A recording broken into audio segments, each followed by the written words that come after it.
Hola, soy Daniela. Gracias por acompañarme.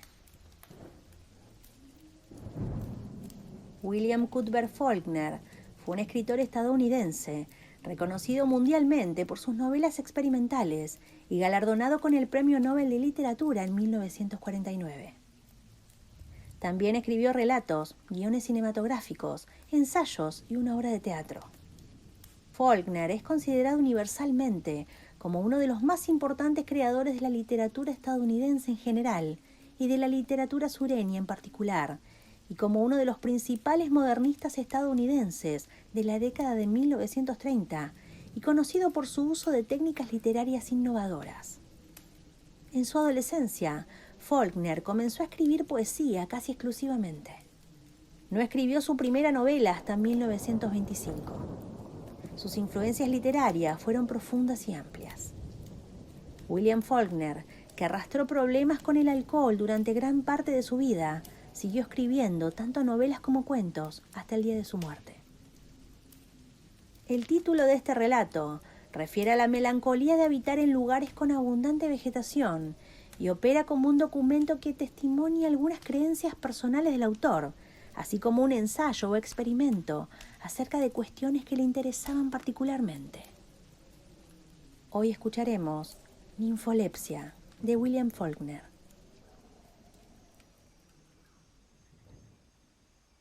Pronto su sombra se vio descabezada por la cortante línea de la cima de la colina. Empujada ante él como si fuera una serpiente, la vio gradualmente convertirse en nada. Al final, se quedó sin sombra alguna. Sus pesados e informes zapatos, grises en el camino polvoriento, su mono de trabajo, gris por el polvo. El polvo era como una bendición sobre él y sobre el día de trabajo que dejaba tras él. No recordaba la caída del trigo muerto, y sus músculos habían olvidado las estocadas y el levantamiento de horca y grano, y sus manos habían olvidado la sensación de un mango gastado de madera, suave y dulce al tacto como seda. Y había olvidado el abrirse de un pajar y la suerte de danza inmortal de la paja girando en el aire a la luz del sol. Detrás quedaba un día de faena. Ante él, la burda comida y el torpe sueño en cualquier ocasional casa de huéspedes. Y al día siguiente, otra vez el trabajo y otra vez su siniestra sombra rotatoria señalando el paso de un nuevo día. Pronto, breve y bruscamente, la colina llegó a su fin. La cima dejó de ser una línea cortante. Allí estaba el valle en sombras y la colina opuesta en dos dimensiones y dorada por el sol. Y en el interior del valle, la ciudad, entre sombras de color lila. Entre sombras de color lila se hallaban los alimentos que comería y el sueño que lo aguardaba. ¿Acaso una chica, como música fúnebre y húmeda por el calor y vestida de algodón azul, se cruzaría en su camino fatalmente? Y también él, en aquella tierra lunar, sería uno más entre los hombres jóvenes que con su sudor hacen saltar oro del trigo. Pero allá estaba la ciudad. Por encima de los muros grises había ramas de manzano un día dulces y floridas, y hoy todavía verdes. Los establos y las casas eran colmenas, de donde habían huido las abejas de la luz del sol. Desde allí, el palacio de justicia era un sueño soñado por Tucídides. Uno no llegaba a ver que las pálidas columnas jónicas estaban accidentalmente manchadas de tabaco. Y del taller del herrero llegaba un acompasado tañido de yunque y martillo, como una llamada a vísperas. Privado de movimiento, su cuerpo sintió la sangre, que se apaciguaba por momentos, sintió la tarde, que fluía y se iba como agua. Sus ojos vieron la sombra de la aguja de la iglesia, como un prodigio en medio de aquella tierra. Miró el polvo que se derramaba de sus zapatos invertidos. Sus pies estaban veteados y mugrientos por el polvo. Apaciguado, agradeció la humedad placentera y caliente de sus zapatos. El sol era la boca roja y descendente de un horno. Su sombra, que él creía perdida, se agazapaba a sus pies como un perro que trata de esconderse. El sol estaba en los árboles, goteando de hoja en hoja. El sol era como una pequeña llama de plata que se moviera entre los árboles. Oh, era algo vivo, pensó al mirar una luz dorada entre los pinos oscuros. Una pequeña llama que, habiendo perdido de algún modo su vela, anduviera buscándola. ¿Cómo supo a aquella distancia que era una mujer o una chica? No habría podido decirlo, pero lo sabía. Y durante un tiempo miró con curiosidad vacía los movimientos sin objeto de la figura. La figura se detuvo, recibió el último fulgor del rojo sol en un plano delgado y dorado, que retornando el movimiento, desapareció. En el curso de un nítido instante, hubo una vieja y aguda belleza detrás de sus ojos. Luego, sus un día limpios instintos, groseros después, lo hicieron ponerse bruscamente en movimiento. Saltó una cerca ante la mirada contemplativa y fija del ganado y corrió torpemente hacia los árboles a través de un campo de maíz recolectado. Viejos y blandos surcos se deslizaban bajo las zancadas, haciendo que sus rodillas martilleantes se entrechocaran y quebradizos tallos de maíz obstaculizaban su veloz marcha con sensual y estática indiferencia. Alcanzó los bosques después de saltar otra cerca y se detuvo un instante, y el oeste transmutó alquímicamente el plomizo polvo que lo cubría, dorando las puntas de su barba sin afeitar. Los árboles, los troncos de arces y hayas eran franjas gemelas de oro rojo y de lavanda erguidas en la tierra, y las ramas extendidas conferían al ocaso colores indecibles. Eran como manos de avaro derramando a regañadientes monedas doradas de crepúsculo. Los pinos eran mitad hierro, mitad bronce. Esculpidos en símbolo de quietud eterna, derramaban también oro sobre la hierba rala, que lo hacía correr de árbol en árbol como fuego que se extiende, para apagarse luego en la sombra de los pinos. Sobre una rama oscilante, un pájaro lo miró brevemente, cantó y se alejó volando. Ante la verde catedral de árboles, se quedó quieto unos instantes, vacío como una oveja, percibiendo cómo el día moribundo se iba del mundo como agua de una bañera o de un cuenco rajado, y oyó al día repetir lentas plegarias en la nave verde. Luego volvió a moverse hacia adelante, lentamente, como si esperara que fuera a surgir ante él un sacerdote para detenerlo y descifrar su alma. Pero nada sucedió. El día fue lentamente muriendo sin un ruido en torno a él, y la gravedad lo condujo colina abajo entre apacibles sendas de árboles. Pronto lo envolvió la sombra violeta de la colina. No había sol allí, aunque las copas de los árboles seguían siendo como maleza bañada en oro, y los troncos de los árboles de la cima eran como una verja listada, más allá de la cual la tarde se consumía lentamente. Y él se detuvo de nuevo y sintió el miedo. Recordó fragmentos del día, los tragos de agua fresca de una jarra, mientras otro esperaba su turno, el trigo rompiéndose ante la hoja de la segadora mientras los caballos de tiro hacían fuerza contra la collera, los caballos que soñaban con avena en un establo dulce por el amoníaco, y el olor de los arneses sudorosos, los mirlos que sesgaban el aire sobre el trigo como trozos de papel quemado. Pensó en el haz de músculos bajo una camisa azul mojada por el sudor y en alguien a quien atender o con quien hablar. Siempre alguien, algún otro miembro de su raza, de su género.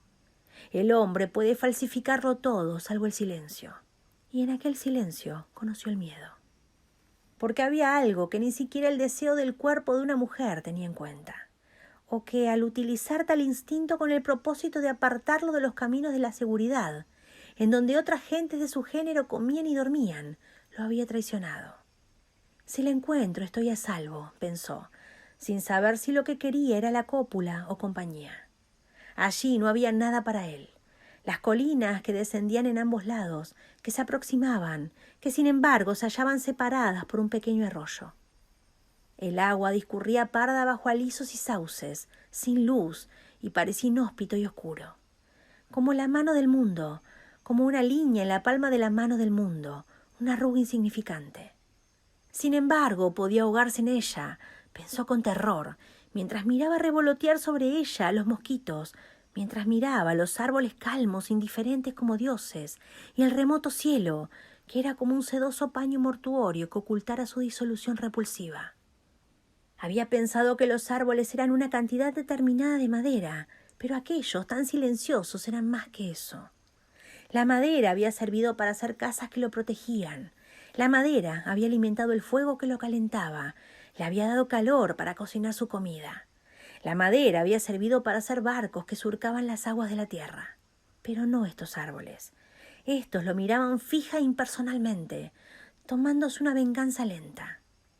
El ocaso era un fuego que ningún combustible había alimentado jamás. El agua emitía un murmullo en un oscuro y siniestro sueño. Ninguna embarcación surcaría estas aguas. Y sobre todo ello se cernía algún dios, a cuyas compulsiones él debía responder mucho después, aun de que sus más cómodas creencias se hubieran gastado como una prenda de uso diario. Y ese dios ni lo reconocía ni lo ignoraba. Ese dios parecía no tener conciencia de su identidad, salvo para considerarlo un intruso en un lugar donde nada tenía que hacer. Se agachó, sintió la tierra áspera y cálida contra sus rodillas y sus palmas, y arrodillándose, esperó una brusca y horrenda aniquilación. Nada sucedió, y abrió los ojos. Por encima de la cumbre de la colina, entre los troncos de los árboles, vio una única estrella. Fue como si allá a lo lejos hubiera visto un hombre. Era algo familiar, algo demasiado remoto para preocuparse por lo que él hiciera. Así que se levantó y con la estrella a su espalda empezó a caminar en dirección a la ciudad. Allí estaba el arroyo que había de cruzar. La demora al buscar un vado engendró de nuevo en él el miedo. Pero lo apartó mediante un acto de voluntad, pensando en la comida y en su esperanza de encontrar una mujer. Apartó de sí aquella sensación de inminente disgusto y cólera de un ser a quien había ofendido, pero seguía en torno, suspendida sobre él como unas alas niveladas. Su miedo primero había desaparecido, pero pronto se encontró a sí mismo corriendo. Habría deseado convertir la carrera en paso, siquiera para probarse la firmeza de su integridad integral, pero sus piernas se negaban a detener su carrera.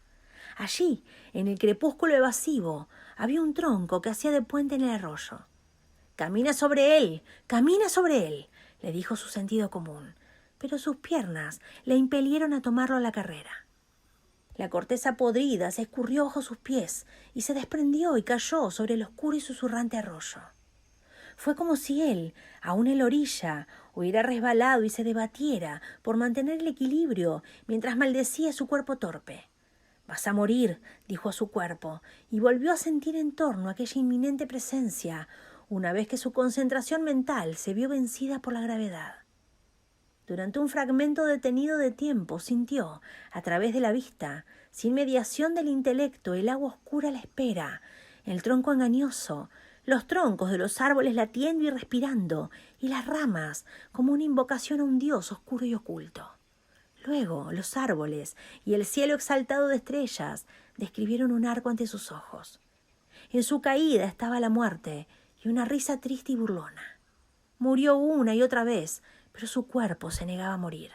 Entonces lo aprehendió el agua, pero era algo más que agua. El agua se deslizó oscuramente entre su cuerpo y el mono de trabajo y la camisa, y él sintió que su pelo se escapaba hacia atrás húmedamente.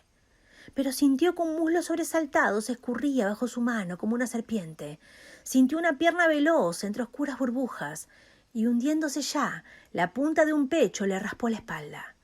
En medio de una conmoción de agua agitada, vio la muerte como una mujer ahogada y rutilante y a la espera. Vio un cuerpo brillante y atormentado por el agua, y sus pulmones vomitaron agua y tragaron aire húmedo.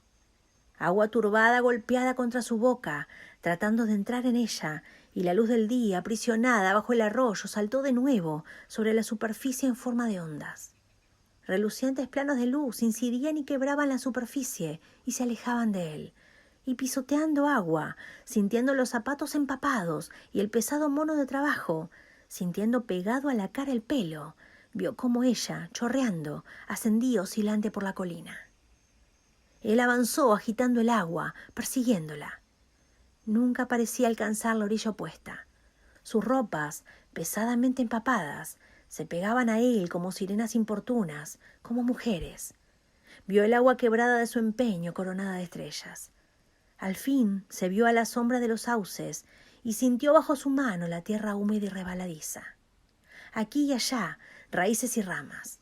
Se incorporó mientras el agua chorreando de la ropa, mientras sentía que la ropa se volvía primero liviana y pesada luego. Sus zapatos avanzaban aplastándose blandamente, y su indumentaria anodina y adherida a la piel obstaculizaba pesadamente su carrera. Podía ver cómo su cuerpo, fantasmal en el crepúsculo sin luna, ascendía por la colina. Y él corrió, maldiciendo, con el agua chorreándole del pelo, con el lamento húmedo de ropas y zapatos, maldiciendo su suerte y su destino. Creyó desenvolverse mejor sin los zapatos, y mientras seguía mirando la apagada llama de la mujer corriendo, se los quitó y prosiguió la marcha en pos de ella. La ropa mojada le pesaba como plomo, jadeaba cuando alcanzó la cima de la colina. Y allí estaba ella, en un campo de trigo, bajo la ascendente luna llena del equinoccio de otoño, como un barco en un mar de plata. Echó a correr tras ella. El surco de su marcha hacía saltar plata en el trigo, bajo la insensible luna.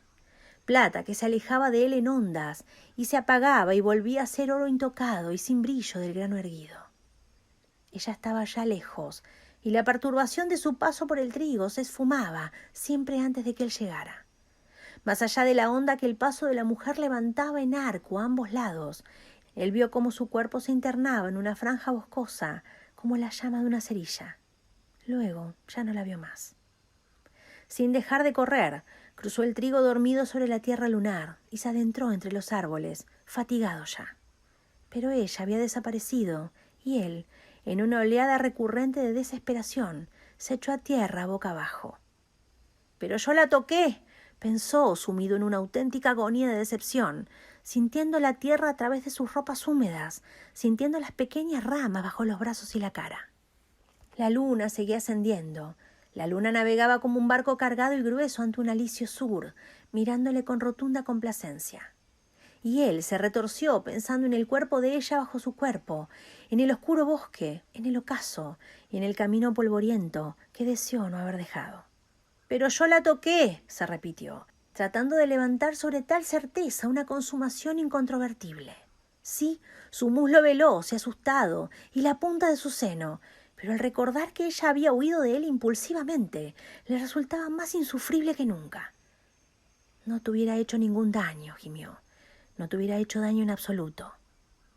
Sus músculos laxos, vaciados, sintieron un rumor de trabajo pesado y de trabajo futuro, con pulsiones de orca y grano. La luna lo apaciguaba, examinando detenidamente su pelo húmedo, experimentando con sombras, y él, al pensar en el día siguiente, se levantó. Aquella perturbadora presencia se había alejado, y la oscuridad y las sombras ya solo se mofaban de él. La luz de la luna se deslizó a lo largo de una cerca de alambre, y él supo que allí estaba el camino. Sintió cómo a su paso se agitaba el polvo, vio el maíz de plata en los campos, los árboles oscuros como tinta derramada. Pensó en cómo había sido ella cual movedizo mercurio, en cómo había huido de él cual moneda echada al aire. Pero pronto se hicieron visibles las luces de la ciudad, el reloj del Palacio de Justicia y una luminosidad sugerente de calles. Era, pese a su pequeñez, como una tierra encantada. Pronto quedó en el olvido la mujer, y él pensó solo en un cuerpo relajado en una cama triste, y en el despertar, y en el hambre, y en el trabajo. El largo y monótono camino se extendía ante él bajo la luna. Ahora su sombra iba a su espalda, como un perro tras su amo, y más allá de ella quedaba un día de sudor y de trabajo. Y ante él esperaba el sueño y la ocasional comida, y otra vez el trabajo. Y acaso una chica, cual fúnebre música, vestida de calicó frente al calor. Y al día siguiente, su sombra siniestra volvería a describir un círculo en torno a él, pero el día siguiente quedaba aún muy lejos. La luna navegaba cada vez más alto. Pronto se deslizaría por la colina del cielo, recuperando con creces la plata que hubo prestado a árbol y trigo, y colina y ondulada y monótona tierra fecunda. Abajo, un establo tomó un perfil de plata de la luna, un silo se convirtió en un sueño soñado en Grecia. Los manzanos lanzaron plata como fontanas gesticulantes. La ciudad, planos de luz de luna, las luces del Palacio de Justicia, fútiles ante la luna. Tras él, trabajo. Ante él, trabajo. En torno, todas las viejas desesperanzas del aliento y del tiempo. Las estrellas eran como flores hechas añicos que flotaban en agua oscura y que engullían el oeste. El polvo seguía pegado a sus pies aún húmedos y descendió lentamente por la colina.